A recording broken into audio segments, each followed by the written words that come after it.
Rear Admiral Douglas Schofield joins us now from Tallahassee. He is the U.S. Coast Guard District 7 commander, which is based in Florida. Rear Admiral, thank you for being here. Talk to us about the preparations, what you've done, what needs to now wait until you're on the other side of the storm.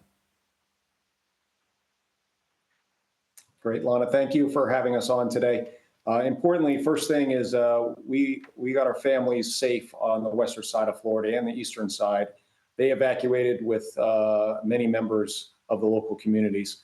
And then we also moved our assets, our aircraft are to the north and to the south, and our ships went to those locations as well, so that we can come in behind the storm and be first responders, both in the air and on the water, to ensure the safety of those that are in peril following the storm's landfall. What is the one thing that you want people in the path of the storm to know right now?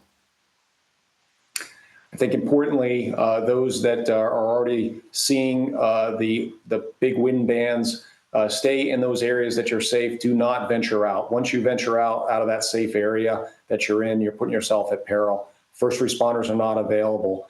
I'll continue to say on the east side of Florida, there's still a little bit of time that we're going to get a significant storm surge on the east coast of Florida as well, for most of the east coast of Florida. So that's going to be an area that I don't think people are really heeding to all the evacuation warnings there as well. So I urge folks to get to higher ground, get inland, and get north if you can.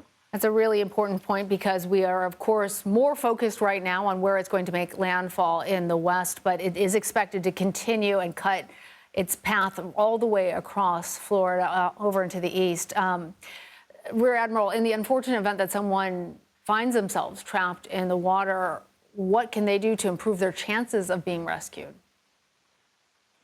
I think stay safe. It's going to be hours before first responders can reconstitute, get into those areas. The Florida Department of Transportation is ready to come in and open up those roads, but it's going to take a while for first responders. The Coast Guard is going to take our ships and boats and come back to the area, and we'll have overflights immediately following the last heavy wind bands of Milton, and we'll be doing those overflights. So stay safe. If you're in peril, call 911 or contact VHF radio frequency 16, Marine Radio 16, channel 16, to get that word out if you are in peril. And we are hopeful that people have heeded the warnings and taken the necessary precautions. But we've been discussing, obviously, that this is unusual, not just because of the size and the scope of Milton, but also because it comes right on the heels of Hurricane Helene. How much has that complicated your preparation efforts? It absolutely did. And I know that's for all the communities on the west coast of Florida. Last week, I traveled to all my units there in Clearwater, St. Petersburg, Tampa area, and my units, my stations there that were damaged. So they had to quickly get ready, get their families ready, and get our assets out of harm's way for the next storm. So certainly a lot of work there, but everyone realizes that this is a powerful storm.